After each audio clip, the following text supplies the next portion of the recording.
Hello friends, welcome to lecture number 4 of our prelims revision series of module environment and ecology. Okay तो अभी तक हम लोग 3 lectures complete कर चुके हैं इसमें और last lecture was with respect to current affairs from geography. उसी के साथ हमने स्टैटिक पार्ट में काफी सारी चीजें जानी फ्रॉम एल निनो टिल एमोक। आज हम लोग वापस से एनवायरनमेंट पे स्विच करते हैं और इसमें सबसे पहला हमारा टॉपिक है आज का about marine cloud brightening to reduce coral bleaching on Great Barrier Reef। हमने लेक्चर 1 में कोरल्स के बारे में सारी चीजें कवर कर ली थी, बट ऑस्ट्रेलिया में जो ग्रेट बैरियर रीफ है उसको जो डैमेज हो रहा है उसके रिस्पेक्ट में इन्होंने यहाँ पर एक न्यू टेक्नोलॉजी यूज करने का सोचा है which is called as marine cloud brightening. अब ये सोचिए कि ज्यादा सनलाइट आने की वजह से ओशियन का टेम्परेचर वार्म हो रहा है एंड कोरल्स डैमेज हो रही हैं, क्योंकि उनकी एक नैरो रेंज है जिसके बीच में वो सर्वाइव कर सकते हैं। उससे ज्यादा टेम्परेचर होगा तो they will start feeling that stress. ठीक है, और उसको कम करने के लिए अगर हम ओशियन तक आने वाली सन रेस को ही कम कर दें तो क्या ये एक सॉल्यूशन हो सकता है? हो सकता है। अब ये सन रेस को हम कम करने के लिए क्या कर सकते हैं कि ऊपर जो हमारे क्लाउड्स हैं उनमें हम ओशियन वाटर जो कि सॉल्टी इन नेचर होता है या दूसरी तरह के केमिकल स्प्रेड करें जिससे ये जो क्लाउड्स हैं ये और ज्यादा थिक हो और ज्यादा घने हो जाएं, राइट, और ये ज्यादा से ज्यादा सनलाइट को रिफ्लेक्ट कर दें रादर देन उनको अर्थ तक पहुंचने दें। Okay, that concept is known as marine cloud brightening. Okay, marine cloud brightening as a potential solution to protect great barrier reef। Okay, तो कई बार सीधा सा भी क्वेश्चन पूछा जा सकता है कि आखिर ये टेक्नोलॉजी हम किस पर्पस के लिए यूज कर रहे हैं अक्रॉस द वर्ल्ड। तो यस, जैसे बायोरॉक पूछा गया था कोरल्स पे 2 साल पहले, उसी तरीके से। Okay, so marine cloud brightening is proposed technique to combat global warming, and the idea is to make clouds over the ocean brighter so they reflect more sunlight back into space, which could help cool down the earth। और ये idea कोई नया नहीं है, ये 1990 के time का idea है। इम्प्लीमेंटेशन के लिए हम लोग क्या यूज कर सकते हैं यहाँ पर? तो tiny particles like sea salt are spread into the clouds over the ocean and these particles attract water vapour, क्योंकि वाटर वेपर्स को फॉर्म होने के लिए कुछ ना कुछ एक बेस चाहिए होता है, राइट। वही हम लोग आर्टिफिशियल रेन में भी करते हैं। ठीक है, तो ये अट्रैक्ट करेगा वाटर वेपर को and it will form small cloud droplets. The increased number of droplets make the clouds whiter, so they reflect more sunlight, and by reflecting more sunlight, less heat reaches the Earth's surface, and this could potentially lower the temperature of both atmosphere and oceans. Right? So, how this can help the corals? Corals की एक narrow range है temperature की जिसके बीच में survive कर सकते हैं। अगर हम उस रेंज को डिस्टर्ब ना होने दें तो उन पे कोई स्ट्रेस नहीं पड़ेगा। Marine cloud brightening could help reflect sunlight back into space. This will help in cooling down the ocean surface. This will in turn protect underwater life, including corals, and may reduce coral bleaching. लेकिन ये एक हद तक ही कर पाएगा क्योंकि यहाँ पे आप सिर्फ टेम्परेचर वाला जो स्ट्रेस है उसको कम कर रहे हो, बट अल्टीमेटली एक और जो बहुत बड़ा बड़ा थ्रेट है कोरल्स के लिए वो है सेडिमेंट्स जो रिवर्स लेकर आती हैं अपने साथ। उसको रोकने के लिए आपको क्या होगा? अपर रिपेरियन जो स्टेट्स हैं हमारे या वर्ल्ड ओवर भी जो सिटीज बसी हुई हैं रिवर के अक्रॉस, उनमें आपको कंस्ट्रक्शन को रेगुलेट करना होगा। ठीक है, यही 2 मेजर थ्रेट्स हैं कोरल को, sediments brought by the river as well as the rising of global temperature. The aim behind this method is to delay coral bleaching during marine heat waves, potentially buying more time for the reef's recovery। Okay, ये आप image में देख सकते हैं यहाँ पर कि exactly हम लोग कर क्या रहे हैं यहाँ पर कि हम लोग स्प्रे कर रहे हैं इसको ताकि ये जो सी सॉल्ट एरोसॉल प्लूम जिसको हम कह रहे हैं, ठीक है, इससे यहाँ पर अलग से क्लाउड्स बनाए जा सकें या इनकी ब्राइटनिंग को और इम्प्रूव किया जा सके। What is the mechanism behind this technique? So यहाँ पर आप देख सकते हैं फ्यूअर लार्ज ड्रॉपलेट्स, तो इसमें रिफ्लेक्टिविटी जो होती है वो कंपैरेटिवली कम होती है। लेकिन अगर हम स्मॉल स्मॉल ड्रॉपलेट्स और इनकी number of that is quantity अगर बढ़ा देते हैं, ठीक है, फ्यूअर लार्ज ड्रॉपलेट की जगह अगर हम हमारे यहाँ स्काई में मोर स्मॉलर ड्रॉपलेट्स होंगे तो रिफ्लेक्टिविटी हायर हो जाएगी। ऑलराइट, सो अल्टीमेटली पूरे अर्थ को कूल करने में इससे मदद मिलेगी। Next is challenges and risk associated with marine cloud brightening. First is, क्या ये टेक्निकली फिजिबल है? This involves large-scale spraying of seawater into the atmosphere at significant altitude, which present engineering complexities in terms of design, cost, maintenance, and operation of spraying devices. This is first challenge. Second is environment पे इसका overall impact क्या पड़ेगा, क्योंकि हम alter कर रहे हैं यहाँ पर क्लाउड के पैटर्न्स को और उसके प्रेसिपिटेशन को भी, and it could affect the regional climate and hydrological cycle, जो कि नेचर अपने हिसाब से डिसाइड करता है. This can potentially cause unintended consequences like droughts or floods. Okay.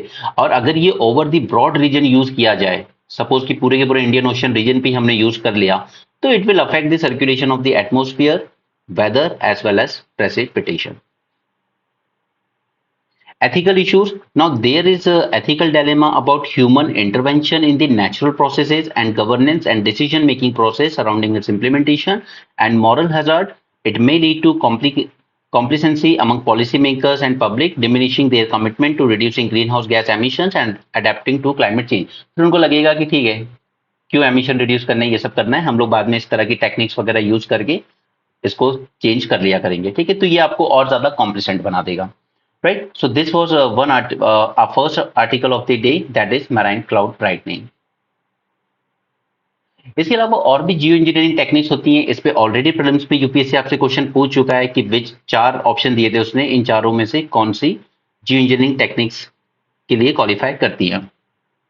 अगर हम कार्बन डाइऑक्साइड रिमूवल की बात करें यहाँ पर, तो land use management, bio energy with carbon capture and storage, या डायरेक्ट कार्बन डाइऑक्साइड कैप्चर कर लें जहां से एमिट हो रही है, या फर्टिलाइजेशन कर दें ओशन में ताकि वो और ज्यादा कार्बन डाइऑक्साइड को एब्सॉर्ब कर सके, या फिर हम वेदरिंग को एक्सेलरेट कर दें. ठीक है, ये सारी टेक्नोलॉजी है, कुछ ऑलरेडी एग्जिस्टेंस में, कुछ प्रपोज हैं. ये सब कार्बन डाइऑक्साइड को रिमूव करने के लिए ही है. ठीक है, और सबसे सिंपल टेक्नोलॉजीज क्या है, एफॉरेस्टेशन कर लीजिए या रिफॉरेस्टेशन कर लीजिए, बायोमास हार्वेस्टेड जो एक बायोफ्यूल की तरह यूज हो रहा है, या इंडस्ट्रियल प्रोसेस को हम बेटर बना दें, एंड सो ऑन. सिमिलरली अगर सोलर रेडिएशन को ही मैनेज करना है, जैसे कि अभी हमने इस टेक्निक की बात की, तो ऐसे कई स्टेप्स होते हैं, जैसे स्ट्रेटोस्फेरिक एरोसोल इंजेक्शन, यानी कि हम स्ट्रेटोस्फीयर में जाएं, वहीं पर एरोसोल इंजेक्ट कर दें ताकि और ज्यादा वाटर वेपर्स उसमें बने और वो सनलाइट को रिफ्लेक्ट भी करेंगे एज वेल एज रेन भी कॉज करेंगे. Similarly marine cloud brightening, giant deflectors. अब ये बात कई बार की गई है कि क्या हम ऐसे मिरर्स लगा सकते हैं स्पेस में जो सनलाइट को वहीं से रिफ्लेक्ट कर देंगे और अर्थ पर उतनी ही सनलाइट पहुंचने दें जितनी कि हम लोग चाहते हैं. राइट, तो they are called as giant deflectors in the outer space. बहुत बड़े बड़े हम डिफ्लेक्टर्स लगा दें जो सनलाइट को वहीं से वापस रिफ्लेक्ट कर दें. Okay, and surface albedo approaches. किसी तरीके से क्या हम, जैसे सपोज कीजिए कि हम अपनी सारी बिल्डिंग्स को व्हाइट कलर में पेंट कर दें. व्हाइट कलर सबसे ज्यादा रिफ्लेक्ट करता है. एल्बिडो अगर आप जानते होंगे तो आइस का सबसे ज्यादा होता है. अगर हम अपनी बिल्डिंग्स, रूफ्स, इन सब को इस तरीके से कर दें या और ज्यादा सोलर पैनल वगैरह लगा दें, तो उससे भी हम लोग कर सकते हैं solar radiation management. Okay, so type of Jio engineering में 2 चीजें इंपॉर्टेंट है. एक तो कार्बन डाइऑक्साइड रिमूवल, वो अलग अलग तरीके से हो सकता है, और दूसरा है सोलर रेडिएशन मैनेजमेंट, जिसके ये 4 तरीके हैं. अब प्रीलिम्स में ये चारों देकर आपसे पूछा जा सकता है कि इनमें से कौन सा सोलर रेडिएशन मैनेजमेंट या जियो इंजीनियरिंग की कैटेगरी में लाई करता है. ओके, सो पिछली बार आपको पूछा गया था कि इनमें से कौन सा ये कार्बन डाइऑक्साइड रिमूवल के लिए पूछा गया था. हो सकता है आगे कभी आपको सोलर रेडिएशन मैनेजमेंट के लिए पूछा जा सकता है. ओके, सो ये टॉपिक हमारा यहाँ पे खत्म होता है. आगे हम लोग चलते हैं, एक छोटी सी न्यूज है. China, US and India absent eight UN climate ambition summit. Now what is this UN climate action summit? इसे कन्वीन किया था यूनाइटेड नेशन के ही सेक्रेटरी जनरल ने यूनाइटेड नेशन की कॉन्फ्रेंस के दौरान ही, और इसका हेडक्वार्टर है न्यूयॉर्क में. पर्पस था to present a critical political milestone for demonstrating that there is collective global will to accelerate the pace and scale of just transition to a more equitable renewable energy based climate resilient global economy. और इसमें criteria रखा गया था कि अगर कोई country बोलना चाहती है तो उसका क्राइटेरिया फिक्स किया गया था यहाँ पर, जिसमें सबसे इंपॉर्टेंट था कि countries need to present their updated pre 2030 INDC. ठीक है, जो ग्लासगो समिट में एग्री किया गया था. सेकंड, कि आप अपडेट कीजिए अपने नेट जीरो टारगेट्स को. जैसे इंडिया ने टारगेट रखा था नेट जीरो का 2070 तक हम नेट जीरो हो जाएंगे. ठीक है, तो उसको और अपडेट करिए. Next is energy transition plan with commitment to no coal use. अब इसको इंडिया बिल्कुल नहीं मानता कि नो कोल यूज वाली कमिटमेंट हम नहीं कर सकते. हम 70% तक का इलेक्ट्रिसिटी जनरेशन कोल से ही कर रहे हैं. Fossil fuel phase out plan, इसके भी इंडिया काफी अगेंस्ट में रहता है. फॉसिल फ्यूल फेज आउट की बात ना की जाए. हाँ, धीरे धीरे रिड्यूस करने की बात की जा सकती है, बट फेज आउट की बात नहीं की जा सकती. More ambitious renewable energy targets तो हम लोगों ने ऑलरेडी रखा हुआ है। बाय 2030 हम लोग अपनी 50% इलेक्ट्रिसिटी जनरेशन रिन्यूएबल एनर्जी से करेंगे एंड 500 मेगावाट तक का जो इलेक्ट्रिसिटी जनरेशन होगा वो भी रिन्यूएबल एनर्जी से होगा। ग्लोबल क्लाइमेट फंड जिसकी हमने लास्ट सेशन में बात की थी, इसको लेकर क्या कंट्रीज कोई प्लेज दे रही हैं, and economy wide plan on adaptation and resilience. तो ये सारे कंडीशंस थे अगर कोई कंट्री यहाँ पर कुछ बोलना चाहती थी। कुछ कंडीशंस, कुछ क्राइटेरिया जिसमें इंडिया फिट होता है, कुछ में नहीं भी होता है। ओके, बट यहाँ पर ये समिट बिल्कुल यूजलेस बन के रह गया because there was absence of major economies whose action significantly influence the future of global emission. For example China, US and India जो collectively 42% of global greenhouse gas emissions करते हैं, this are top 3 emitters, they all were absent from this summit. हालांकि India के जो neighbours हैं Sri Lanka, Nepal, Pakistan, they were among the listed speaker. इसके अलावा European union, Germany, France भी ने भी अटेंड किया था समिट को।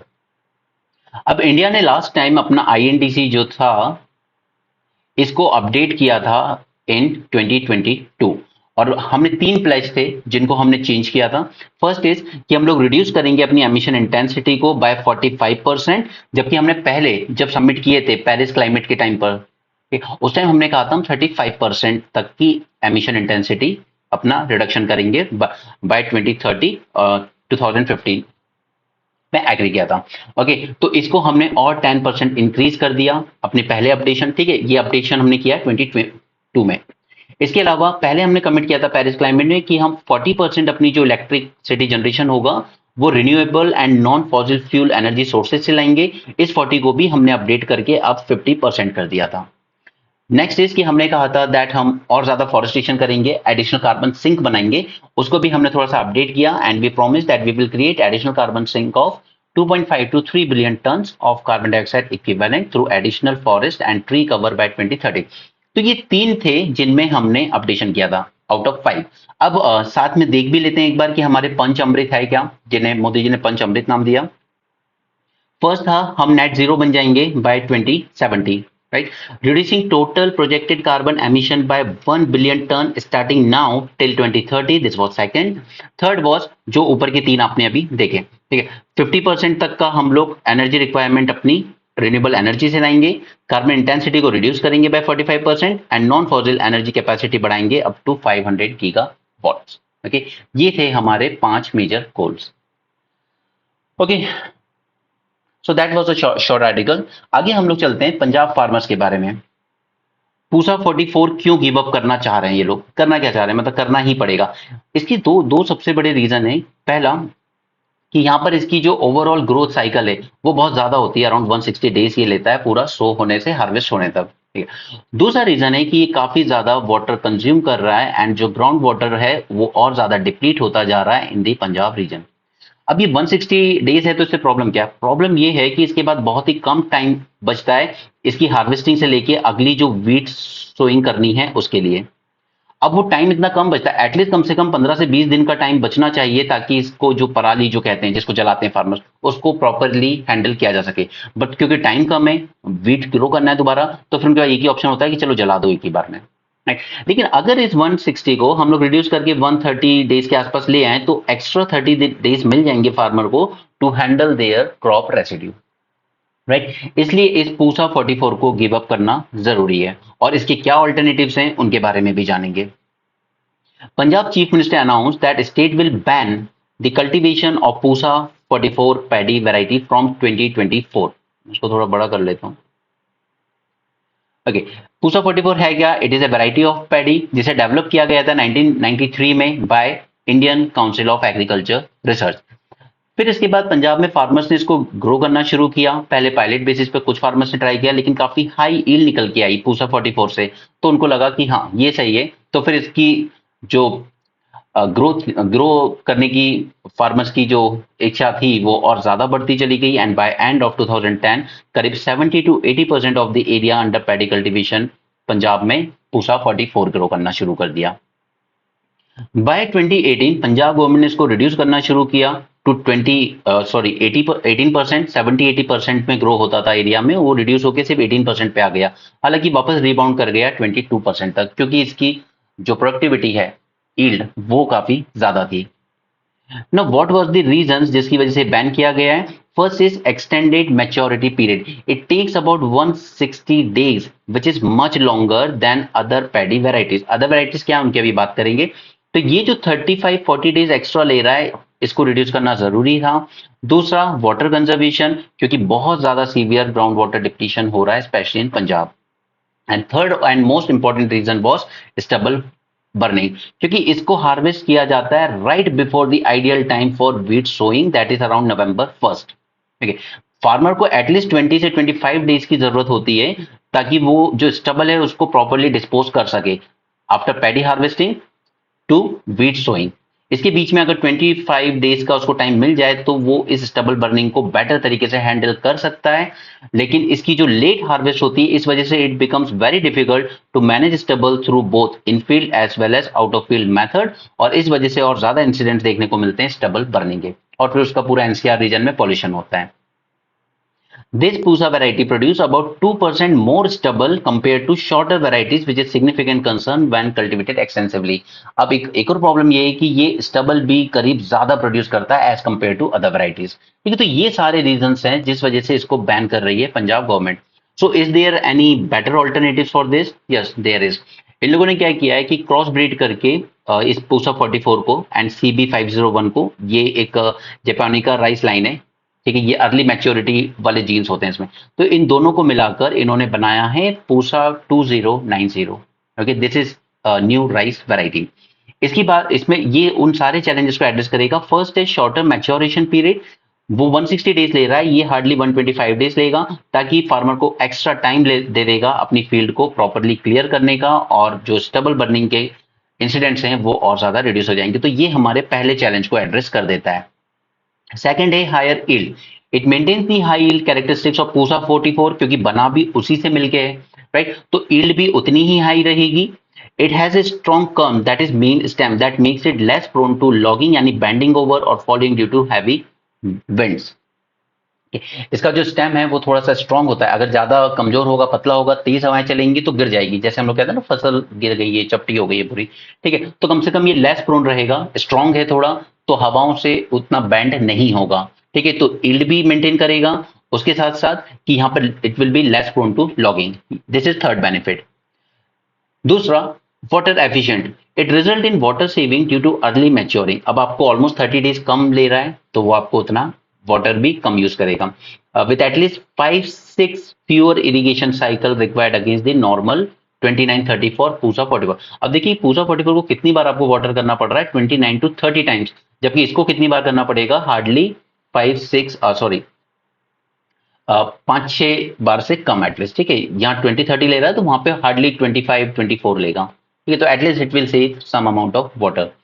The new non-basmati rice varieties developed by Punjab Agriculture University has become popular among Punjab farmers, and the new non-basmati varieties, namely PR121, PR122, PR123, PR124 and PR126, they are better than Pusa 44 because हमें जो जो challenges थे Pusa 44 के वही लिखने हैं. Less maturing time, more yield per unit area, less pesticide use, less irrigation required, bacterial blight disease resistance and less labor required. ठीक है, तो ये सारे बेनिफिट्स हमें मिलेंगे, ये जो रिसर्च की है पंजाब एग्रीकल्चर यूनिवर्सिटी ने. ऑलराइट, और यही सब पॉइंट्स होते हैं जो आपको मेंस में भी काम आते हैं, जब आपसे पूछा जाता है कि कैसे ये जेनेटिक इंजीनियरिंग वगैरह जो है ये हमारे एग्रीकल्चर को और बेटर बना सकती है या हमारे फार्मर्स की लाइफ को बेटर बना सकती है. राइट, तो ये सारे जो change, new disease resistant varieties वगैरह बना रहे हैं, उन्हीं के बारे में आपको लिखना होता है. चलिए नेक्स्ट टॉपिक पे चलते हैं. Next topic is with respect to this micro algae. इसके बारे में जान लेते हैं, छोटा सा टॉपिक है. Micro algae are microscopic algae that are invisible to naked eye and they are typically found in fresh water as well as marine system. Okay, this micro algaes, these are unicellular species. अब यही चीजें हैं जो prelims में जब आती हैं तो फिर इतने फैक्ट्स याद नहीं रहते, बट रखने पड़ेंगे. Microscopic algae that is invisible to naked eye, found in fresh water as well as marine system. They are unicellular species that exist individually as well as in chains or groups as well. Okay. Unlike higher plants, these microalgae do not have roots or stems or leaves. Okay. And क्योंकि micro algae की एक अच्छी characteristics ये that they are capable of performing photosynthesis. Okay, they produce approximately half of atmospheric oxygen and captures carbon dioxide from the atmosphere, जो कि photosynthesis का तरीका है. Next is strategy adopted by microalgae to adapt to global warming. अब global warming जैसे बढ़ता जा रहा है, सभी species, चाहे plants हो, animals हो, fungi हो, algae, सब लोग अपने आप को किसी न किसी तरीके से adapt करने में लगे हुए हैं. As climate change reduces the nutrient availability in the ocean, the microalgae activates a protein called rhodopsin. ठीक है, ये एक्टिवेट कर देता है rhodopsin को, and this protein is related to one responsible for low light vision in the human eye. Okay, और यही protein होता है जिसकी वजह से हम ह्यूमंस की जो लो लाइट विजन की प्रॉब्लम डेवलप होती है. Rhodopsin enables these microalgae to thrive by using sunlight instead of traditional chlorophyll when nutrients are scarce. जब न्यूट्रिएंट्स की कमी होगी, क्लाइमेट चेंज की वजह से ओशन में जो न्यूट्रिएंट्स डिप्लीशन हो रहा है, उसके बाद ये माइक्रोएल्गे यूज करते हैं सनलाइट को rather than their traditional chlorophyll. Rhodopsin पे एक नोट है. The rhodopsins are proposed to be major light capturers. In the ocean, they absorb light as much as chlorophyll-based photosynthesis in the sea to generate energy as well as food. Okay, so that is a short note on rhodopsin. Importance and application of microalgae. जब मैंने आपके साथ introductory lecture किया था तब मैंने आपसे कहा भी था कि आपसे आजकल यूपीएससी इस तरह के क्वेश्चन भी पूछता है प्रीलिम्स में, जहाँ पे एप्लीकेशन पूछ सकता है, ओके, कैरेक्टरिस्टिक्स पूछ सकता है. इसलिए हम लोग एप्लीकेशन जनरली जो कि मेंस का डोमेन होता है, बट यहाँ पर आजकल यूपीएससी प्रीलिम्स में आपसे पूछने लगा है. वो पॉल्यूशन में सोर्सेज पूछने लगता है किसी गैस के. Food chain. They play a crucial role in the food chain as they serve as a primary source of nutrition for a wide range of aquatic organisms. Okay. They are often consumed by various aquatic creatures, including zooplankton, which in turn are eaten by larger organisms like fish. तो पूरी की पूरी food chain में इनका एक important role है. Second is nutrition. Some species, ठीक है, not all but some species such as spirulina, chlorella are highly nutritious and are used as dietary supplements. They are rich in proteins, vitamins, minerals as well as other nutrients. Biofuel में हम लोग use कर सकते हैं. To produce biofuel such as biodiesel, they have high lipid content which can be converted into fuel through various processes. Environmental remediation. They can help in wastewater treatment and carbon capture. अभी हमने ऊपर सबसे पहला topic यही पढ़ा था. They can absorb nutrients and pollutants from water and help improve water quality. Biotechnology. They can be used in biotechnology for production of various compounds including pigments, pharmaceuticals and chemicals. Okay, तो ये जो applications हैं ये पता होना चाहिए about the microalgae. वो exactly आपसे microalgae के बारे में नहीं पूछेगा लेकिन इनके applications के बारे में definitely पूछता है. Okay, इसी तरह के क्वेश्चन वो पिछले कुछ सालों से पूछ रहा है आपसे एनवायरमेंट में. और कई बार क्या है वहां पे गट फीलिंग ये कहती है कि अगर 5 ऑप्शन है 6 ऑप्शन है तो हाँ सारे सारे सबको लोग ऑल ऑफ द अबव मार देते हैं. बट ये ट्रिक ना कुछ साल पहले चल जाती थी, बट पिछले एटलीस्ट 2 साल से यूपीएससी इस तरह से कर रहा है कि गट फीलिंग कहती है आपकी हाँ सब में होगा, ऑल ऑफ द अबव होगा, बट ऐसा नहीं है. वो एक आध पॉइंट ऐसा डालते ही है जो उसकी एप्लीकेशन से कोई रिलेशन नहीं है उसका. Okay, next topic is aestivation. ये क्या है? ये मैंने आपको पिछले सेशन में भी करवाया था. It is a biological phenomena during which some animals enter a prolonged state of dormancy or inactivity during hot and dry condition.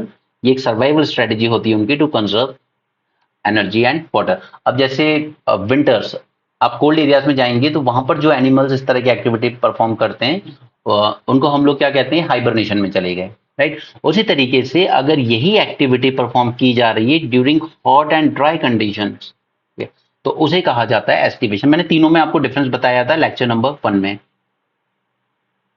ठीक है, these animals during aestivation they seek shelter in places like underground burrows, crevices या फिर cocoons. During this time, animal will also reduce their metabolic activity, which reduces their energy consumption. It helps them avoid extreme dryness and safe from predators.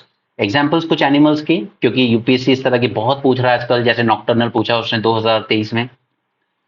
Animals जो aestivation perform करते हैं, West African lungfish, it burrows into the mud of drying water body and secretes a cocoon of mucus around itself during the drought. Desert tortoise, it digs burrows to stay cool in hot summer. Land snails, they seal themselves in their shells with a mucus plug and stay inactive until the conditions outside improve. ठीक है, अब मैंने यही तीनों animals क्यों लिए हैं, क्योंकि यही न्यूज आर्टिकल में थे एग्जैक्टली। और यूपीएससी आपसे ये एक्सपेक्ट नहीं करता कि आपको कोई चीज पता है तो सारी पता हो, नो। लेकिन जो चीज न्यूज आर्टिकल में आई है एटलीस्ट वो आपसे एक्सपेक्ट करता है कि वो एनिमल्स के नाम तो आपको पता होना चाहिए। बट अगेन मैं कह रहा हूँ, अगर वो 16 क्वेश्चन पूछ रहा है एनवायरमेंट से तो वो पॉसिबल भी नहीं है और वो एक्सपेक्ट भी नहीं करता कि आपको सब पता हो। But at least prepare yourself up to 8 to 10 question, okay, इतने तो आपके सही होने चाहिए। और अल्टीमेटली वही करना है आपको, 50% तो कट ऑफ जा ही रहा है आजकल। अगर आप एक बार 100 स्कोर कर रहे हो, you're safe. And environment science tech ही है जो आपका गेम डिसाइड करेगा। बाकी पॉलिटी, इकोनॉमी, हिस्ट्री के क्वेश्चन अगर आपसे बन रहे हैं तो बाकी बच्चों से भी बन रहे हैं, ठीक है, वो चैलेंजिंग नहीं है उतना।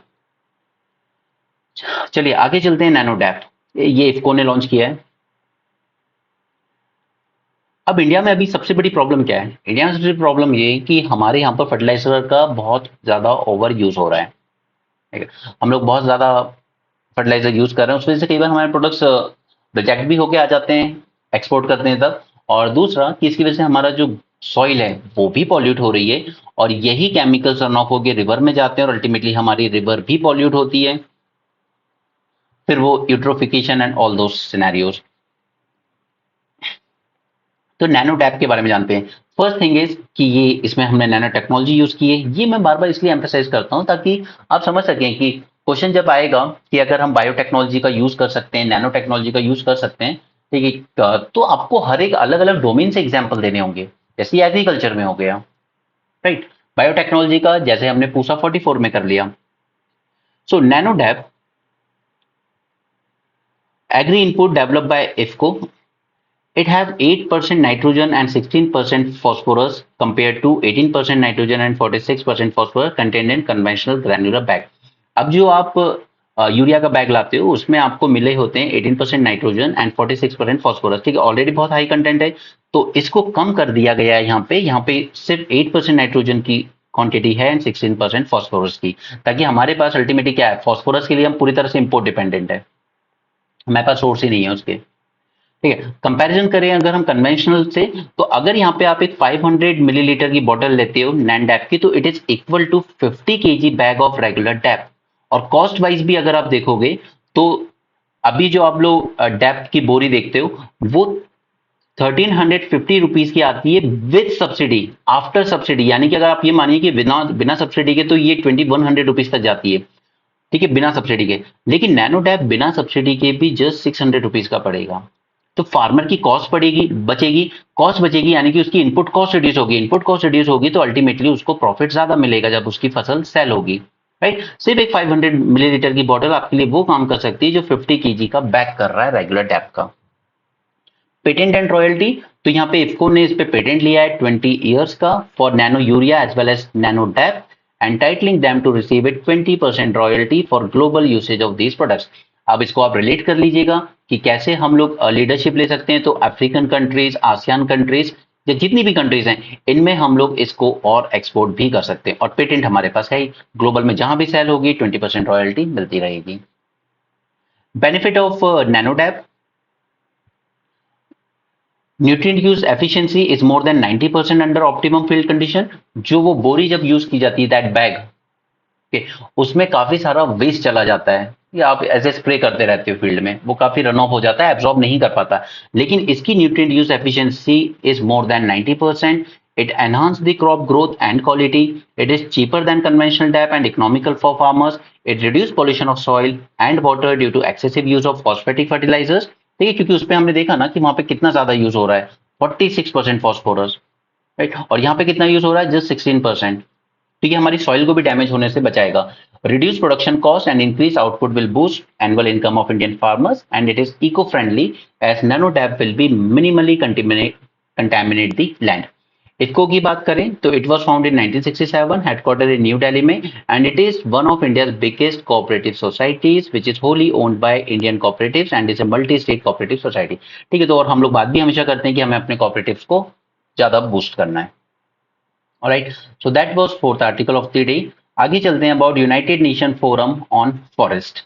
उतना ज्यादा इंपॉर्टेंट नहीं है, बट क्योंकि ये इंडिया ने होस्ट किया था इसलिए हम इसके बारे में थोड़ा सा जान लेते हैं। United nation forum on forest की बात की जा रही है, एस्टैब्लिश किया गया था 2000 में and it was established by इकोसॉक, that is economic and social council of United Nation. अब देखिए कई बार क्या है, इंडिया यूपीएससी ना बहुत अजीब अजीब सी बॉडीज पूछता है जो ज्यादा इंपॉर्टेंट नहीं लगती है, बट वो इंपॉर्टेंट इसलिए हो जाती है, पहला रीजन है कि वो पीआईबी में पब्लिश हो गई, और दूसरा रीजन है कि अगर इंडिया ने उसको होस्ट किया है, इसलिए इसके बारे में अच्छे से जान लीजिए। ये 2000 में स्टैब्लिश की गई है बाय इकोसॉक। अगर ये कह दिया जाए कि यूनाइटेड नेशन लगा है तो यूएन ने स्टैब्लिश की, no, it was established by ECOSOC and to promote the management, conservation and sustainable development of all type of forest। अब ये एक इंपॉर्टेंट बात है कि यहाँ पे हम सभी टाइप की फॉरेस्ट की बात कर रहे हैं। It is compose of all member states of United Nation and specialized agency, 16 specialized agencies है यूएन की, and India was a founding member. Now these are the points जो दिक्कत देते हैं वहां पे, ठीक है। फाउंडिंग मेंबर इंडिया और हेडक्वार्टर है इसका न्यूयॉर्क में। इन लोगों ने यहाँ पे एक स्ट्रेटेजिक प्लान लॉन्च किया for forest 2017 to 2030 to achieve the sustainable management of all type of forest including tree outside forest। Now this is important point जो गलती कराएगा एग्जाम में। फॉरेस्ट की बात जरूर हो रही है but it is also including the trees outside forest. This will be the point जो आपसे गलती कराएगा एग्जाम में। Next, to combat desert deforestation and forest degradation. दूसरा टारगेट है to increase forest area by 3% world wide by 2030 and the plan contains a set of 6 global forest goal and 26 associated target to be reached by 2030। and important thing is that all this is voluntary in nature, कि mandatory नहीं है, but ये जो 6 गोल यहाँ पे decide किए ना forest को लेके, ये हम प्रिपेयर कर लेते हैं क्योंकि ये हमारे मेंस में भी फॉर्डर पॉइंट की तरह काम करेगा। एक दो इंपॉर्टेंट गोल हैं, बाकी के सब बोल बच्चन है। रिवर्स करेंगे फॉरेस्ट कवर लॉस को world wide bye adopting sustainable forest management including protection, restoration, afforestation and reforestation. इसी कंटेक्स्ट में आपको पता होगा कि अफ्रीका में क्या बनाई जा रही है, ग्रीन वॉल, ताकि जो स्प्रेड हो रहा है डेजर्ट का उसको रोका जा सके। दूसरा, we will enhance the forest based economic, social and environmental benefits including improving livelihoods of forest dependent people, like suppose forest tourism किया जाए, ठीक है, तो वहां पे लोकल लोगों को एक लाइवलीहुड मिलती है, उनके इकोनॉमिक, सोशल, एनवायरमेंटल बेनिफिट होंगे। Increase significantly the area of protected forest world wide and other areas of sustainably manage forest, यानी कि जो फॉरेस्ट है उनको प्रोटेक्टेड एरिया डिक्लेयर किया जाए, इसको वर्ल्ड ओवर और ज्यादा इंक्रीज किया जाएगा। इंडिया में भी काफी सारे हैं protected forest. Mobilize new and additional financial resources. अब यही सबसे इंपॉर्टेंट, क्योंकि ग्लोबल आप चाहे कितनी भी बढ़ चढ़ के बातें कर लो, बट फाइनेंशियल रिसोर्स जब तक नहीं होंगे तब तक आप कुछ इंप्लीमेंट कर नहीं सकते। गवर्नेंस फ्रेमवर्क को इंप्रूव करेंगे ताकि सस्टेनेबल फॉरेस्ट मैनेजमेंट प्रैक्टिसेस की अडॉप्ट की जा सके and enhance the cooperation, coordination, coherence and synergies on forest related issues at all levels. अब हम लोग आते हैं एक बहुत ही इंपॉर्टेंट टॉपिक्स पे, that is called as fossil fuels. पहले मैं एक बार, ये सब चीजें मैं आपको पहले बहुत बार करा चुका हूं, तो मैं इसमें ज्यादा टाइम नहीं दूंगा, जो आर्टिकल है हम उस पर आएंगे, बट पहले एक बार रिवाइज कर लेते हैं। फर्स्ट जनरेशन बायोफ्यूल की बात जब की जाए, सेकंड की या थर्ड की या फिर फोर्थ जनरेशन की, तो फर्स्ट जनरेशन जो है वो आपका जनरली फूड प्रोडक्ट्स पे डिपेंडेंट है, ठीक है, जैसे शुगर केन, मेज, ये मक्का, ठीक है, इस पे, यानी कि एडिबल फूड प्रोडक्ट्स के थ्रू हम लोग फॉसिल फ्यूल बना रहे हैं। दूसरा, फिर हमारा फूड वर्सेस फ्यूल की प्रॉब्लम ना जनरेट हो, उसके लिए हमने सेकंड जनरेशन बायोफ्यूल्स की बात की, जो कि हमने एग्रीकल्चर वेस्ट जैसे क्रॉप रेसिड्यू, पूसा 44 वाला, ठीक है, या फिर वुड वगैरह या ऑर्गेनिक वेस्ट, इनके थ्रू बनाया जाए। इंडस्ट्रियल वेस्ट भी यूज कर सकते हैं ताकि फूड पर प्रेशर ना पड़े, ठीक है। ये सेकंड जनरेशन हो गए नॉन फूड सोर्सेज से। थर्ड जनरेशन हुआ एल्गी से रिलेटेड, ठीक है। अगर हम एल्गी, ये तो कहीं भी ग्रो हो जाती है, ठीक है, प्रॉपर कल्टीवेट भी की जा सकती है, तो इनका कल्टीवेशन किया जाए। और सबसे अच्छी बात है कि ये काफी ज्यादा कार्बन एब्सॉर्ब करते हैं, ओके, और ये डायरेक्टली कैप्चर करके देते हैं आपको कार्बन डाइऑक्साइड। आपको लैंड पे प्रेशर नहीं पड़ता, कोई लैंड यूज को चेंज नहीं करना है, ठीक है, ये आपके फ्रेश वाटर के यूसेज पे प्रेशर नहीं डालते, राइट। तो यहां भी जो फूड वर्सेस फ्यूल का कंफ्लिक्ट है उसको हम लोग बाईपास कर सकते हैं। एंड फोर्थ जनरेशन की हमने बात की कि हम लोग जेनेटिक इंजीनियरिंग का यूज करें और इनमें क्रॉप्स में ऐसे चेंजेस करें कि और ज्यादा कार्बन को एब्सॉर्ब करना शुरू कर दें। जितनी ज्यादा कार्बन एब्सॉर्ब करेंगे उतनी ही ज्यादा, जब हम इनको कन्वर्ट करेंगे फ्यूल के लिए, तो उतना ही ज्यादा प्रोडक्टिविटी हमें मिलेगी। ओके, सो ये फोर्थ जनरेशन ऑफ बायोफ्यूल की बात हो गई। फर्स्ट ने फोकस किया फूड प्रोडक्ट्स पे, फिर फूड वर्सेस फ्यूल का इशू बना, तो हम सेकंड जनरेशन पे गए कि चलिए एग्रीकल्चर इंडस्ट्रियल वेस्ट से बनाते हैं। फिर थर्ड जनरेशन पे गए कि एल्गी से बनाते हैं। फिर फोर्थ जनरेशन पे गए कि जेनेटिक इंजीनियरिंग का यूज करके बनाते हैं। यहाँ पे एडवांटेजेस एंड डिसएडवांटेजेस मैंने लिख दिए हैं, आप देख लीजिएगा, क्योंकि इस बार जैसे 4 लेबर लॉस में एडवांटेज डिसएडवांटेज पूछे ना यूपीएससी ने मेंस में, उसी तरीके से यहाँ भी आपसे पूछे जा सकते हैं कौन से बायोफ्यूल का क्या एडवांटेज है क्या डिसएडवांटेज है। ओके। सेकंड आपसे जो क्वेश्चन इसमें पूछा जा सकता है वो पूछा जा सकता है कि आप कौन से मेथड्स या कौन सी टेक्निक्स यूज करते हो किस बायोफ्यूल में। जैसे यहाँ पर हम लोग बायोकेमिकल फर्स्ट जनरेशन में बायोकेमिकल मेथड्स यूज कर रहे हैं लाइक फर्मेंटेशन या hydrolysis to convert them to biofuels. Second generation में हम लोग बायोकेमिकल या थर्मोकेमिकल मेथड यूज कर रहे हैं to synthesize the biofuel. Third generation में भी हम लोग biochemical and bio thermochemical methods use कर रहे हैं। और फोर्थ वाले में हम लोग प्रॉपर जेनेटिक इंजीनियरिंग यूज कर रहे हैं। यहाँ पे algae is modified by genetic engineering to alter the properties of cellular metabolism. Okay, so there is high possibility कि आपसे क्वेश्चन पूछा जाएगा प्रीलिम्स में टेक्नोलॉजी को लेकर। ओके ये मैंने आपको इसलिए एक बार रिवाइज करा लिया क्योंकि अब इस पे बेस्ड ही अगले 3 आर्टिकल्स हैं हमारे। First is world's first prototype of Bharat stage 6 stage second of electrified flex fuel vehicle. अब फ्लैक्स फ्यूल व्हीकल की जब बात की जा रही है तो यहां पर हम लोग एक साथ दो चीजें यूज कर रहे हैं, ठीक है। एक व्हीकल प्रोटोटाइप बनाया है and remember this is world's first. Okay, आपको ये तो याद होगा अब तक कि हम लोगों ने 2000 के अराउंड लॉन्च करना शुरू किया था ये सब भारत स्टेज 1, और करते करते हम लोग भारत स्टेज 4 तक आए। उसके बाद हमें लगा कि यार अब 5 पे जाने की जरूरत नहीं है, तो हमने डायरेक्टली जंप किया एट भारत स्टेज 6, ठीक है। हमने 5 को टोटली स्किप कर दिया, remember that point. Flex fuel vehicle use कर रहे हैं mixture of fuel to drive the car, it includes ethanol, okay. At the same time it is also having the electric engine as well. तो दोनों का use कर रहे हैं, ethanol का यानी बायोफ्यूल का भी और इलेक्ट्रिक पावर का भी। दैट्स वाई इसका नाम रखा गया है फ्लेक्स फ्यूल व्हीकल। जब उसको जरूरत होगी तो वो फ्यूल यूज करेगा, जब उसको जरूरत होगी तो वो इलेक्ट्रिक इंजन यूज करेगा। सिग्निफिकेंस क्या है इसका?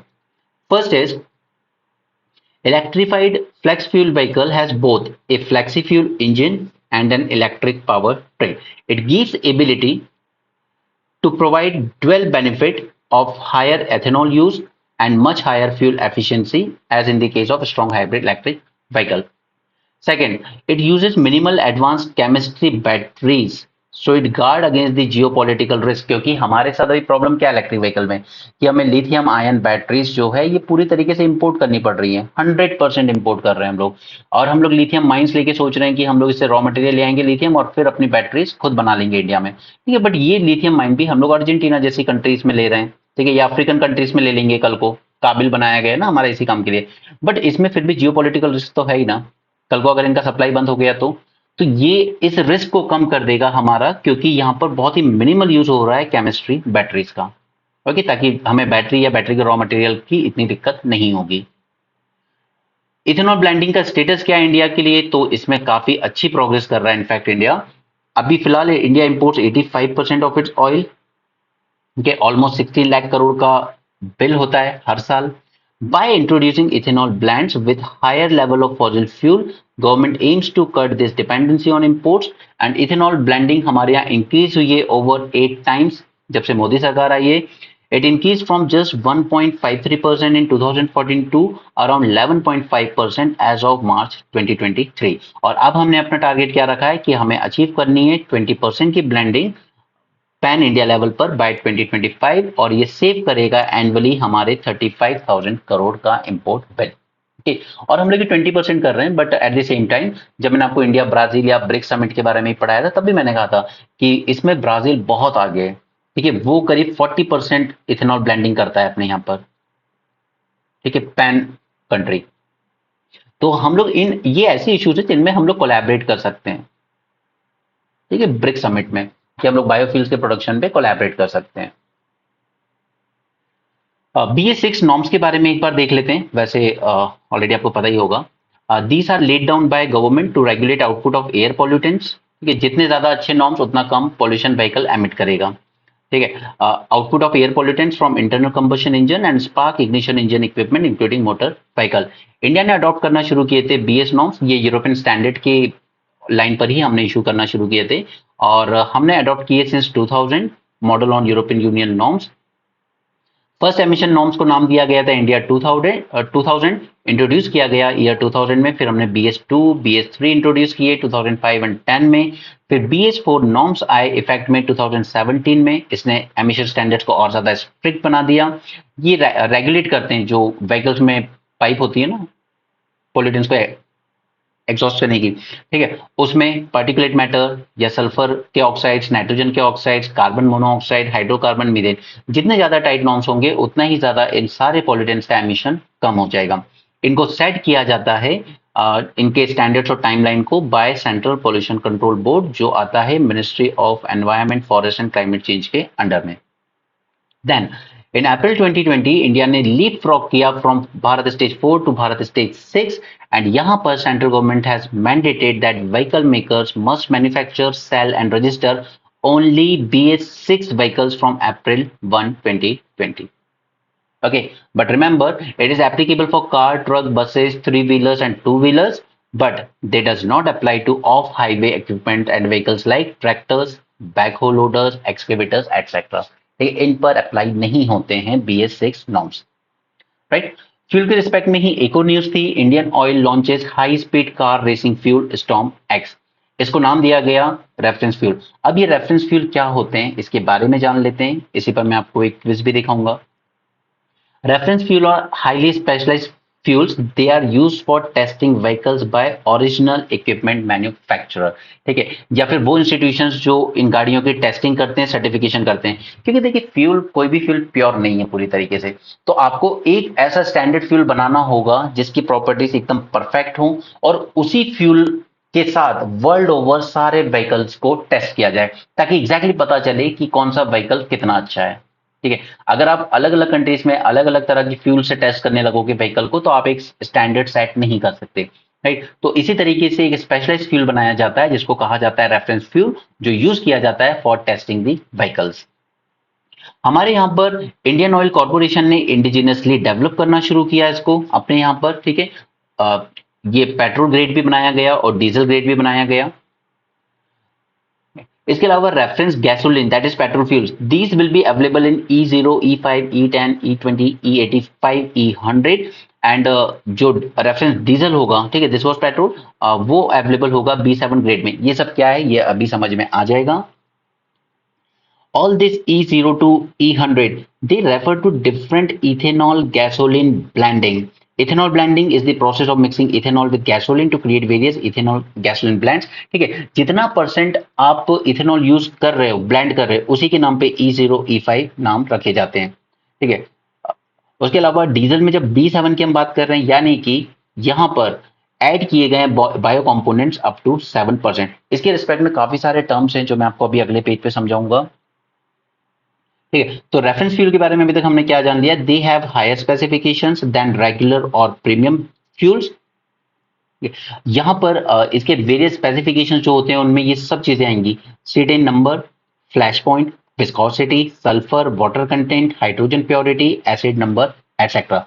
For example reference grade petrol या diesel they feature an octane number of 97। Octane number क्या है अभी समझ आ जाएगा, ठीक है। ऑक्टेन नंबर है 97, exceeding the octane number of regular premium fuel which stands eight 87 या 91, ठीक है। तो अगर हम रेगुलर फ्यूल पे टेस्ट करें कोई गाड़ी या कोई प्रीमियम फ्यूल पे करें तो इनके ऑक्टेन नंबर ही डिफर है, इनकी प्रॉपर्टीज ही डिफर है। लेकिन अगर हम रेफरेंस ग्रेड पेट्रोल या डीजल पे कर रहे हैं तो उसका ऑक्टेन नंबर भी हाई है एंड वर्ल्ड ओवर सारे व्हीकल्स जो हैं वो इसी पे टेस्ट होंगे। अब मैं आपको ये सारे टर्म्स क्लियर कर देता हूं, octane number, cetane number, flash point, ये सब क्या होते हैं एक बार में समझ लीजिए। Octane number it measures the fuel's resistance to engine knocking, ठीक है। अगर आपका ऑक्टेन नंबर हाई है तो ये सिग्निफाई करता है better resistance to premature combustion in gasoline, okay. So जितना ऑक्टेन नंबर हाई होगा उतना बेटर होगा। Next is cetane number, this indicates the ignition quality of diesel fuel, a higher cetane number signifies easier ignition. अगर यहाँ पे cetane number high है तो उतना ही इजिली इग्निशन हो जाएगा। Flash point, this is the lowest temperature at which substance produces enough vapor to ignite momentarily। जैसे ही आपने किक मारी, बटन दबाया, वो इग्नाइट हो जाएगा फ्लैश पॉइंट। इसलिए कई बार आप लोग जब ठंडे इलाकों में जाओगे ना, जैसे लद्दाख वगैरह गए, तो वहां पे सुबह सुबह अगर गाड़ी स्टार्ट करनी है तो स्टार्ट नहीं होती ठीक से, ओके। इसलिए वहां पर फिर हम लोग हायर एफिशिएंसी का फ्यूल यूज करते हैं जिसके ये सारी चीजें बेटर होती हैं। Viscosity. It measures fluid resistance to flow. Higher viscosity indicate thicker, less fluid like behavior. अब आपने पेट्रोल काफी सारा भरा लिया गाड़ी में, लेकिन इतना ज्यादा विस्कस है कि उतना इजिली फ्लो ही नहीं हो पा रहा है, ठीक है, तो वो उतना एफिशिएंटली यूज भी नहीं हो पाएगा। तो विस्कोसिटी कम से कम होनी चाहिए। Acid number, it is measurement about the amount of acidic substance in the oil. Okay, तो ये पांचों टर्म्स ही डिफाइन करते हैं कि कितना हायर क्वालिटी का होगा आपका fuel. Cetane number, flash point, viscosity, sulphur water content and etcetera. Okay, तो ये सारी चीजें याद रखिएगा अपने एग्जाम के लिए। चलो रेफरेंस फ्यूल के कंटेक्स्ट में एक क्वेश्चन ट्राई करते हैं। क्या है reference fuel? These are specifically design. चलिए पहले आप अटेम्प्ट कीजिए, इस वीडियो को पॉज कीजिए and attempt, try to attempt this. I hope आपने कर लिया होगा। These are specifically designed to have well-defined and consistent properties, making them valuable tool for ensuring accuracy and reliability in various processes. Correct statement, right? Specific and consistent properties होती हैं। India has started production of reference grade petrol and diesel. Yes, Indian Oil Corporation ने start किया। Second भी correct statement है। Third, it is a type of fuel that is used to power vehicles in the absence of any other fuel source. This is wrong. ठीक है, vehicle के इसके लिए तो हम यूज कर ही नहीं रहे हैं कि कोई और सोर्स नहीं तो चलो इससे कर लो। नो, ये सिर्फ एग्जैक्टली टेस्टिंग वगैरह के लिए ही यूज किया जाता है। ठीक है, थर्ड स्टेटमेंट हो जाएगा गलत, आंसर हो जाएगा 1 एंड 2। आई होप आप लोगों ने आंसर सही मार्क किया होगा। बेनिफिट्स क्या है इसके?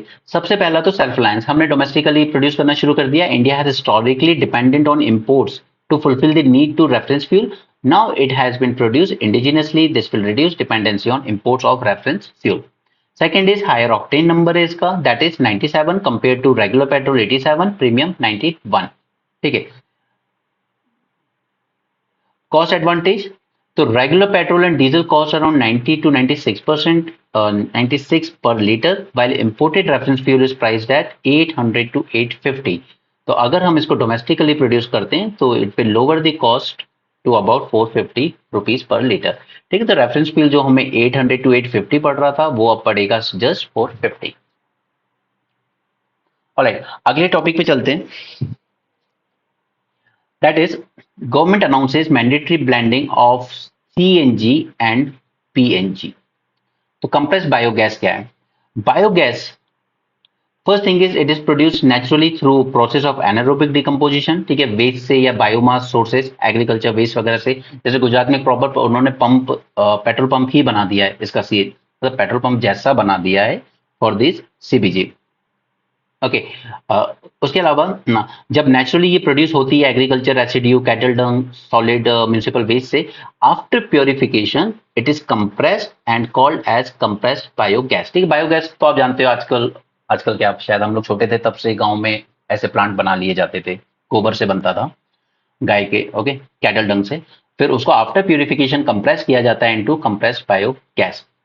इस कंप्रेस्ड बायोगैस में मीथेन कंटेंट होता है of more than 90%, which is similar to commercially available natural gas, and it can help reduce carbon emission as well as provide additional revenue source for the farmers। और ये reduce करेगा हमारे import bill को भी, natural gas और crude oil के, और ensure करेगा हमारी energy security. Okay, this is compressed biogas. इसी के रिस्पेक्ट में अब बना तो ली, बट क्या मार्केट है इसको सेल करने के लिए? तो वही इंश्योर करने के लिए गवर्नमेंट क्या लेके आई? CBG blending obligation to promote the production as well as consumption of CBG। ठीक है, तो यहाँ पे मैंडेटरी किया जाएगा कि आप, ऑब्लिगेशन है आप पे कि आपको ये परचेज करना ही पड़ेगा, ताकि एक डिमांड स्टिमुलेट की जाए कंप्रेस्ड बायोगैस की, इंपोर्ट सब्सटीट्यूशन किया जाए ऑफ LNG का, क्योंकि वो तो हमें इंपोर्ट करनी पड़ती है, फॉरेक्स रिजर्व सेव होंगे हमारे, सर्कुलर इकोनॉमी प्रमोट होगी, यानी कि एग्रीकल्चर और लाइव स्टॉक से जो वेस्ट निकल रहा है उससे हम लोग गैस बना रहे हैं, and to assist in achieving the target of net zero emission. Phase wise implementation किया जाएगा। पहले voluntary blending, the blending of CBG with natural gas will be voluntarily till 24-25। Then mandatory blending, it will begin at 1% for financial year 25-26, फिर बढ़ा के 1 से 3% की जाएगी, and 4% की जाएगी from 27-28, और 28-29 onwards this will be 5% mandatory। Central repository body shall monitor and implement the blending mandate based on operational guidelines। इसी के साथ सेकंड एक और चीज जो न्यूज में थी कुछ टाइम पहले, वो हम यहीं पे एक बार रिवाइज कर लेते हैं। Sustainable aviation fuel. Sustainable aviation fuel क्या है? It is actually also called as biojet fuel. ये प्रोड्यूस किया जाता है from the renewable sources such as agriculture waste, municipal solid waste या फिर forestry residue. It also has the potential to reduce the greenhouse gas emission by up to 80%. Okay, but ये ज्यादा expensive होता है than the traditional jet. अब generally क्या है, common sense exam में अगर आपने ये नहीं पढ़ा होगा तो वो यही कहेगा कि यार अच्छा सस्टेनेबल एविएशन फ्यूल बनाया है तो फिर ये जो ट्रेडिशनल जेट फ्यूल है उससे सस्ता होगा. But no, it is not cheaper, but it is more expensive than the traditional jet fuel. Government of India is promoting sustainable aviation fuel. Now government ने यहाँ पे अप्रूव कर दिया है the initial blending percentage of SAF in aviation turbine fuel. यहाँ पे 1% SAF blend किया जाएगा by 2027 initially for international flights and 2% SAF blending की जाएगी by 2028 again initially for international flights. तो सस्टेनेबल एविएशन फ्यूल क्या है इसके बारे में जान लेते हैं. It is also referred as biojet fuel created using domestically developed methods using cooking oil rich seeds from plants, etc. SAF sample are produced by institutes that are undergoing strict testing at US Federal Aviation. क्योंकि international flights पे आप implement कर रहे हो तो obviously बात है कि आपको एक प्रॉपर स्टैंडर्ड्स मीट करने होंगे. ओके, और ये स्टैंडर्ड्स कौन सेट करता है? ये सेट करता है ASTM. इसके बारे में भी अभी जानेंगे. ASTM इंटरनेशनल क्या है. पहले सोर्सेज जान लीजिए क्योंकि यूपीएससी आपसे सोर्सेज बहुत पूछता है. पहले कई बार इसने इस तरह के क्वेश्चन पूछे. CSIR has created fuel using different materials such as non-edible, edible oil as well as used cooking oil. जैसे शॉप्स वगैरह पे दिन भर फ्राई होता रहता है ना तो उसके बाद फिर रात तक उसमें TFR बढ़ जाते हैं तो फिर उसको फेंकना पड़ता है. ये इसके अलावा इन लोगों ने पाम स्टायरीन का यूज किया, सेपियम ऑयल का यूज किया है, oil fatty acid distillers, algae oil, karanj and jatropha, इन सब का यूज करके ये बनाए गए. ठीक है, तो ये सोर्सेज इंपॉर्टेंट इसलिए हैं क्योंकि इसी लाइन पर एक PYQ पहले पूछा गया है. What are the benefits of scaling this in India? First thing is, एक तो ग्रीन हाउस एमिशन को रिड्यूस करेगा, एयर क्वालिटी इंप्रूव करेगा क्योंकि ये जो एविएशन सेक्टर है ये भी वर्ल्ड का 4% ग्रीन हाउस गैस एमिशन करता है.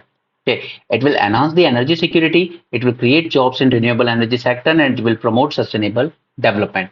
It can help aviation industry meet its environmental targets and contribute to global efforts to combat climate change. And biofuel for aviation can be mixed with regular jet fuel and used together. Compared to traditional fuel, it has lower sulfur content, which can decrease air pollution and support India's goal of achieving net zero emission. Okay, but ये costly है, lower sulphur content है, environment benefit है वो अपनी जगह है, but cost wise अभी ये ज्यादा है. ASTM सर्टिफिकेशन की बात कर लेते हैं. ASTM इंटरनेशनल, पहले इसको American society for testing and materials भी कहा जाता था. ये ग्लोबल ऑर्गेनाइजेशन है that develop and publishes technical standards for a wide range of products, materials and system. ठीक है, अब यही स्टैंडर्ड्स यूज किए जाते हैं by various industry, government and other organisation ताकि इंश्योर की जा सके quality, safety, reliability in products as well as processes. Okay, यहाँ पे टेस्ट किया जाता है, इवैल्यूएट किया जाता है against the standards set by this body and this certification can be used to demonstrate that a product और material meet certain requirements such as performance specification, जैसे सैफ फ्यूल के रिस्पेक्ट में सेफ्टी स्टैंडर्ड्स, क्या ये safe है use करना, and environmental regulation. But इसमें challenges क्या हैं सैफ को यूज करने में? नाउ चैलेंजेस, फर्स्ट है हाई कॉस्ट. ठीक है, currently higher than the traditional jet fuel, तो फिर ये इकोनॉमिकली उतना ज्यादा वायबल नहीं है एयरलाइंस के लिए कि वो इसमें इन्वेस्ट करें. Second is resource availability.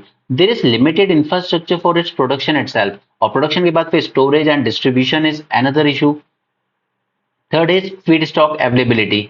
The availability of feedstock is limited and there is competition for resources between other industries, food, agriculture sector. ठीक है, जैसे बायोफ्यूल वाले हैं but at the same time food भी इंश्योर करना है आपको.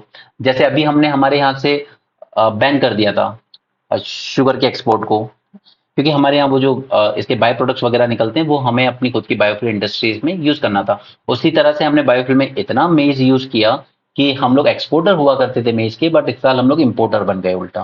ठीक है, तो वो एक इशू है, वो क्या उतना फीड स्टॉक अवेलेबल होगा, इसलिए इंडिया फर्स्ट जनरेशन से सेकंड जनरेशन की तरफ मूव करना चाहता है, वरना मेज के हम लोग एक्सपोर्टर से आज इंपोर्टर बन गए हैं due to biofuels. Certification. The certification process for SAF is complex as well as time consuming and there is lack of globally recognized standards for SAF production. Public awareness, need to raise public awareness and all those thing, वो सब बोल बच्चे ने mains के लिए, ठीक है। Then government biofuel policy लेकर आई थी 2018 में। इसके कुछ पॉइंट्स देख लेते हैं। वैसे आई डोंट थिंक कि ये क्वेश्चन अब पूछा जाएगा 2018 का आपको 24 में, बट मेजर पॉइंट्स देख लेते हैं। टारगेट क्या रखा था? 20% ब्लेंडिंग करेंगे इथेनॉल के इन पेट्रोल एंड 5% ब्लेंडिंग करेंगे बायोडीजल के इन डीजल बाय 2030। ठीक है, तो ये दोनों हम बिल्कुल लाइन पर हैं, अचीव कर सकते हैं। डेवलप करेंगे national biomass repository bye conducting appraisal of biomass across the country, कि इंडिया में कितना बायोमास अलग अलग फॉर्म में कहां कहां पर अवेलेबल हो सकता है। एडवांस बायोफ्यूल पे ज्यादा फोकस करेंगे, दैट इज सेकंड जनरेशन वाले फ्यूल्स पर। इसके लिए इन्होंने इथेनॉल बायो रिफाइनरीज के लिए 5,000 करोड़ रुपीस भी सैंक्शन किए थे, क्योंकि फर्स्ट जनरेशन बायोफ्यूल हमारे फूड सिक्योरिटी के लिए थ्रेट बन सकते हैं। ओके, उसके अलावा बायोफ्यूल प्रोडक्शन को एनकरेज किया जाएगा from non edible oil seed such as used cooking oil, ठीक है, या फिर ऐसे क्रॉप जिनका जेस्टेशन पीरियड बहुत शॉर्ट है, जैसे कि 1 महीने 2 महीने में जो ग्रो हो जाते हैं। कैटेगराइजेशन किया जाएगा बायोफ्यूल्स का into basic biofuels like first generation and advance biofuels like second generation. Then drop in fuels, algae based third generation biofuels, या फिर जेनेटिक इंजीनियरिंग वाले फोर्थ जनरेशन। रॉ मटेरियल का स्कोप बढ़ाया जाएगा फॉर इथेनॉल प्रोक्योरमेंट, ताकि जो intermediate products होते हैं, जैसे शुगर केन से निकलता है बी मोलेसिस, ठीक है, शुगर केन जूस, इन सबको यूज किया जा सके। Thrust on research and development, क्योंकि रिसर्च के बेसिस पर ही हम फोर्थ जनरेशन बायोफ्यूल्स की बात कर रहे हैं, कितना हम इनको जेनेटिकली मॉडिफाइड कर सकते हैं। साथ में सेटअप की जाएगी एक biofuel coordination committee under ministry of petroleum and natural gas. अब ये याद रखिएगा कि हम मिनिस्ट्री ऑफ पेट्रोलियम के अंडर में सेटअप कर रहे हैं biofuel coordination committee, ministry of agriculture मत मार देना। इसी के लिए एक प्रोग्राम भी चलाया गया, that is Satat. Satat initiative was launched in 2018 by ministry of petroleum and natural gas in association with PSU and oil making companies. Aim क्या था? To establish compressed biogas production plants and make biogas available for automotive fuels by inviting expression of interest from this. ठीक है, जैसे मैंने गुजरात का example दिया आपको। And a declaration by company और investor expressing their intent to become involve in business, इसी को कहते हैं हम लोग एक्सप्रेशन ऑफ इंटरेस्ट, कि कोई कंपनी इसमें इंटरेस्ट दिखा रही है।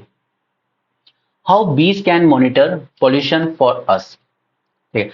अब ये जो बीज जब एनवायरमेंट में फ्लाई करती है ना, तो ऑब्वियसली वो अपनी बॉडी पे थोड़ा बहुत कुछ ना कुछ ले लेती है, जिससे अंदाजा लग जाता है कि हाँ, यहाँ की हवा में, यहाँ के एनवायरमेंट में कुछ टॉक्सिक मेटल्स प्रेजेंट हैं, ठीक है।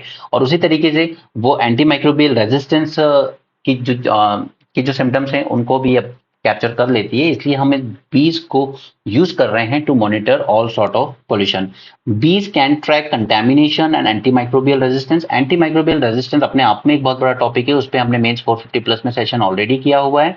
और बीज को ही आप याद कीजिए कि एक टाइम पे यूज किया गया था एलिफेंट को रेलवे ट्रैक पर आने से रोकने के लिए, देखिए बहुत कॉलिजन हो रहे थे रेलवे और एलिफेंट के, ट्रेन एंड एलिफेंट के।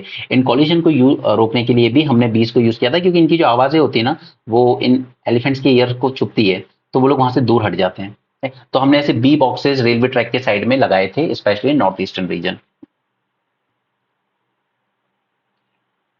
ओके, हाँ, तो चलिए आगे चलते हैं। Now, there is increasing evidence that many chemicals used in our daily life have no safe exposure limit. So, this raises concerns about contamination impact on food, water, and human health. अब इन contamination को major करने के लिए ही honey bee हमारी help कर सकते हैं, because they constantly pick up contaminants from their environment while foraging. घूमते घूमते वो ये सब पिक कर लेती हैं। अगर हम इनके केमिकल कंपोजिशन को एनालाइज करें तो हमें एक इंसाइट मिल सकती है इन द कंटेमिनेशन लेवल, उस एरिया में खासकर जहां पर वो फोरे कर रही हैं। Okay, and they can also help us in assessing the spread of antimicrobial resistance genes which can be ingested from the water bodies.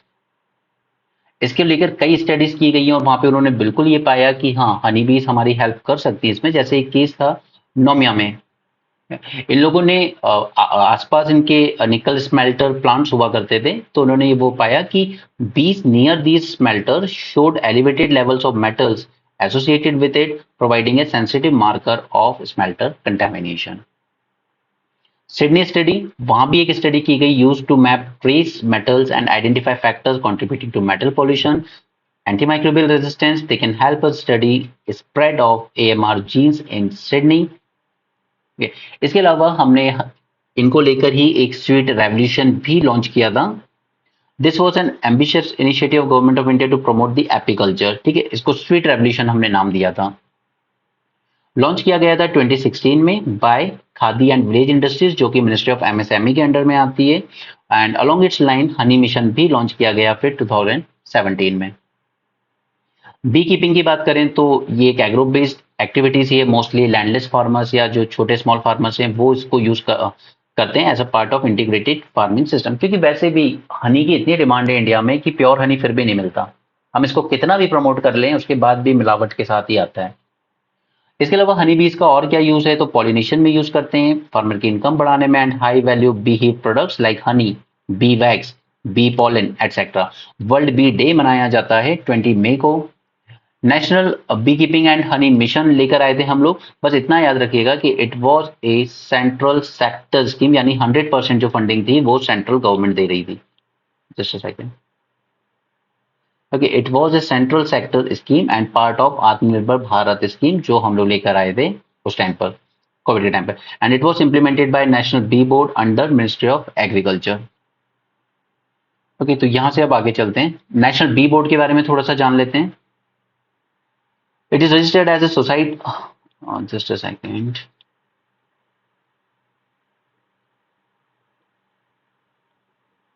It is registered as a society under Society Registration Act of 1860 in 2000. ठीक है, इसको दोबारा रिकंस्टिट्यूट किया गया फिर इन जून 2006। अगर इसके M की बात करें तो इसको ऑब्जेक्टिव है to overall development of bee keeping by promoting scientific bee keeping in India to increase the productivity of crop through pollination and increase the honey production for increasing the income of beekeepers या farmers। तो जितना भी आप इसके बारे में सोच सकते हैं वो सब चीजें इसके गोल में आती हैं। रिसेंटली एक न्यू स्पीशीज डिस्कवर हुई है of endemic honey bee name Apis karinjodian has been discovered from the western Ghat. अधिकतर जो डिस्कवरी होती है ना इन स्पीशीज की वेस्टर्न घाट से ही होती है, और अगर वेस्टर्न घाट्स में नहीं है तो फिर वो ईस्टर्न हिमालयास में होती है, नॉर्थ ईस्टर्न। ओके, तो कुल मिला के अब इस न्यू फाइंडिंग के बाद the number of species has of honey बीज इंक्रीज टू 11। 11 प्रजाति की हनी बी स्पीशीज हमें मिलती है। इसका नाम दिया गया है इंडियन ब्लैक हनी बी, और ऑफिशियल नेम जो दिया गया है वो है Apis karinjodian. This evolve from Apis cerana morphotypes that got acclimatised to hot and humid environment of the western Ghat. अच्छी बात यह है कि they produce a thicker honey. Till date, only a single species, Apis carina, was noted across the plain of central and southern India and Sri Lanka as a fairly uniform population. Now, this research has given a new direction to apiculture in the country by showing the presence of 3 species of cavity nesting honey bees. ठीक है, और तीनों species के नाम क्या हैं? Apis indica, Apis carina and Apis carinchodion. Okay, IUCN status देखें तो नियर थ्रेटेंड है, कोई इशू नहीं है, बस ये थिकर हनी प्रमोट करते हैं तो वो एक अच्छी बात है। Next is adaptation gap in developing countries. अब ये एडेप्टेशन गैप रिपोर्ट की बात की गई है यहाँ पर। एक सेकंड में आपको पहले एक ग्राफ पे लेके चलता हूँ, उसका ग्राफ नहीं लगाया शायद मैंने, चलिए कोई नहीं। एडेप्टेशन गैप रिपोर्ट रिलीज कौन करता है? यूएनईपी। और यूएनईपी कब स्टैब्लिश किया गया? It was establish in 72 itself after the Stockholm conference of 1972। ठीक है, वहीं से यूएनईपी बना था और इसका हेडक्वार्टर रखा गया नायरोबी कीनिया में, एंड सभी कंट्रीज इसका पार्ट हैं including India. Adaptation gap report इन्होंने रिलीज की है, and this was co-produced by UNEP in association with UNEP Copenhagen climate centre and world adaptation science programme. इसके अलावा यूएनईपी एक और रिपोर्ट निकालता है which is known as emission gap report. निकालता तो कई है लेकिन ये 2 न्यूज में बनी रहती है, adaptation gap report, emission gap report. अब इसमें फाइंडिंग्स क्या निकल के आई है? फर्स्ट इज कि जो क्लाइमेट एडेप्टेशन प्रोग्रेस है इट हैज स्लोड डाउन, क्योंकि वर्ल्ड को जरूरत है 200 टू 400 बिलियन डॉलर की हर साल, जबकि अभी कितना रिसीव हो रहा है? Just 21 billion dollar. यानी कि एडेप्टेशन की प्रोग्रेस जब तक तेज नहीं होगी जब तक कि फाइनेंसिंग अच्छे से एंश्योर ना की जाए। Second is increase in loss and damage. तो ये तो इवन इंडिया के कंटेक्स्ट में बोला जाता है कि हम लोग भी करीब करीब अपनी इकोनॉमी का 500 बिलियन डॉलर क्लाइमेट डैमेजेस को ही की वजह से लूज कर जाते हैं। तो इसने रेकमेंड किया है कि world need to invest more in adaptation as well as mitigation. अब एडेप्टेशन मिटिगेशन में क्या डिफरेंस है वो मैं आपको कई बार बता चुका हूं, ठीक है, हम सेम चीज पे नहीं चलते हैं। अब हम लोग चलते हैं एक और टॉपिक पे, आई थिंक लास्ट है आज का, पम्प्ड हाइड्रो स्टोरेज। अब थोड़ा सा इसको देखिए आप। अब ये सोचिए कि कोल माइंस हैं, हो गया पूरा, निकाल लिया कोल, खाली हो गया सब कुछ, ठीक है। अब हम लोग दो रिजर्वायर बनाते हैं, एक टॉप पे बना रहे हैं, एक बॉटम पे बना रहे हैं, ठीक है, जहां पे इसका जनरेशन हो रहा है इलेक्ट्रिसिटी का। अब सोचिए कि हमने इलेक्ट्रिसिटी जनरेट तो कर लिया, लेकिन हमारे पास इसका स्टोरेज नहीं है। Storage is a problem in renewable energy generation, right. तो हम लोग क्या कर रहे हैं कि इस वाटर को पहले, जो एनर्जी जनरेट हुई उसी का यूज करके इस वाटर को पहले ऊपर की तरफ चढ़ा रहे हैं, ठीक है। ये यहाँ से ऊपर की तरफ जा रहा है, जहाँ पे स्टोर रहेगा पानी। आपने एनर्जी कहाँ यूज कर ली, इस पानी को नीचे से ऊपर पहुंचाने में।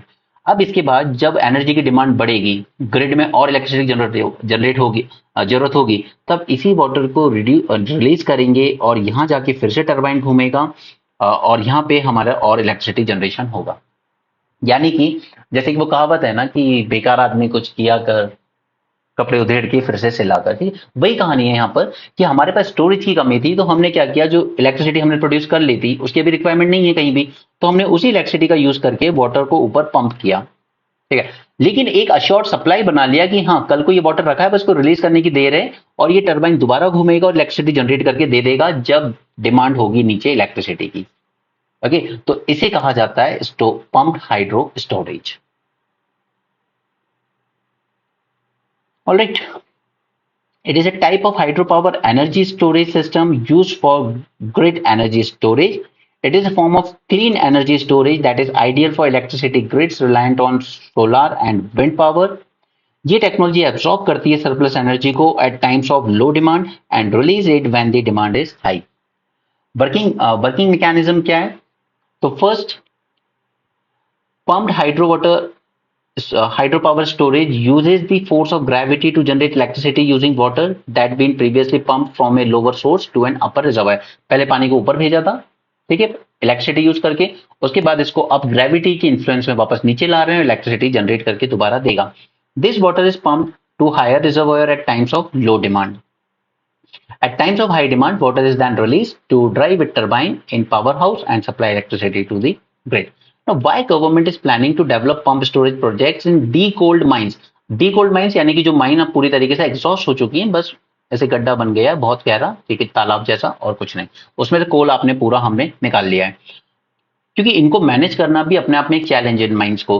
देर are over 200 decoaled mines with a huge land area, and many of these mines are feasible for pumped storage power plant as lower reservoirs or head of water and land are already available. Grid stability provide करेगा हमारे लिए। It will provide a reliable and rapid response to changes in electricity demand. अगर कल को demand ज्यादा आती तो कुछ नहीं करना, ऊपर से वाटर रिलीज करना है, अपने आप इलेक्ट्रिसिटी जनरेट होगी और पावर बन जाएगी, ठीक है। एक अश्योर्ड सप्लाई है, एक reliable and rapid response already तैयार है already. Okay, it can quickly generate electricity during peak demand periods, helping to stabilise the grid. Long lifespan and durability.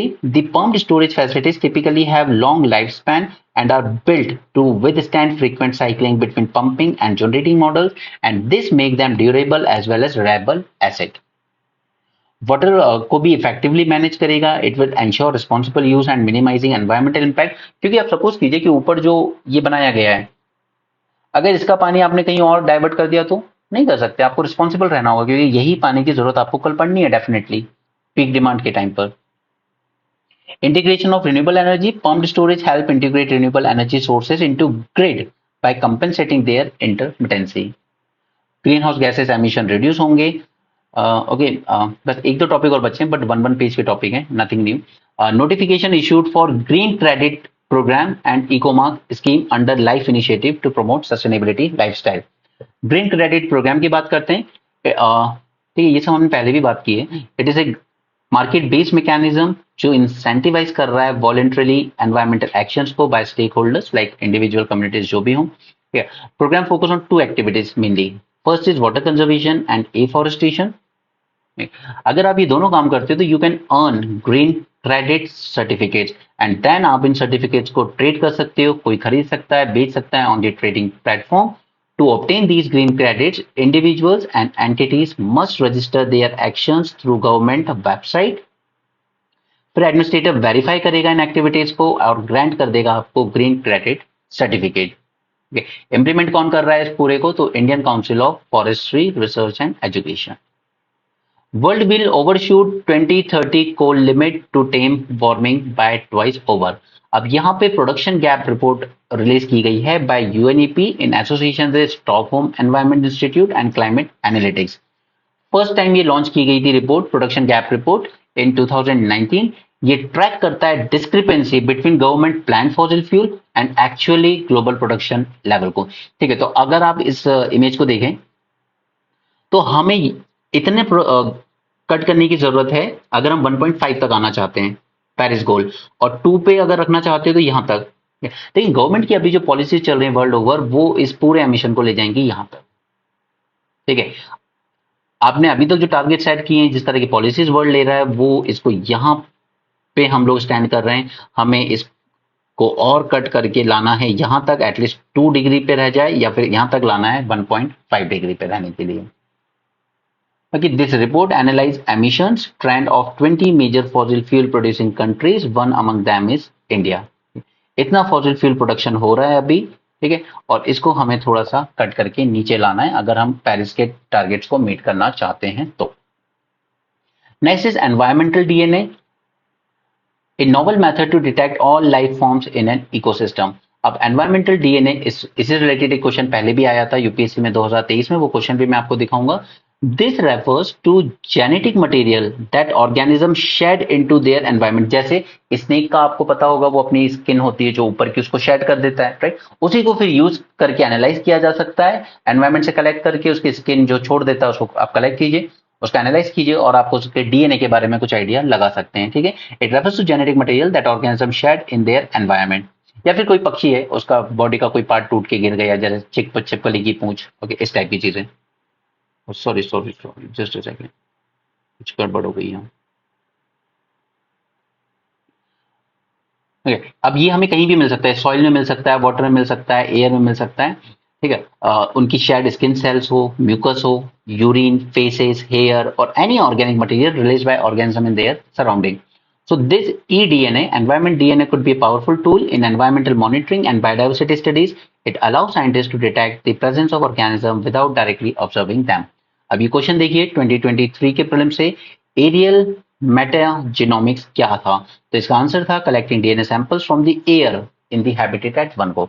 सो अगर eDNA पूछा जाए तो ये एनवायरमेंट से कलेक्ट कर सकते हैं हम लोग। ओके, तो यहाँ पे हमारा लेक्चर नंबर 4 खत्म होता है। ठीक है, I am keeping this open for everyone so that you can be assured of the quality. इसी तरह से यूपीएससी अलग अलग न्यूज आर्टिकल से ही क्वेश्चन पूछता है। बाकी मैं आपके साथ इसके पीछे के सारी जो बैकग्राउंड स्टैटिक डिटेल्स है उनको भी लिंक करके हम स्टैटिक कम करंट लिंकेज के साथ अपनी एनवायरमेंट की प्रिपरेशन कर रहे हैं। So that's it for this session. Thanks for joining. Have a great day and keep learning.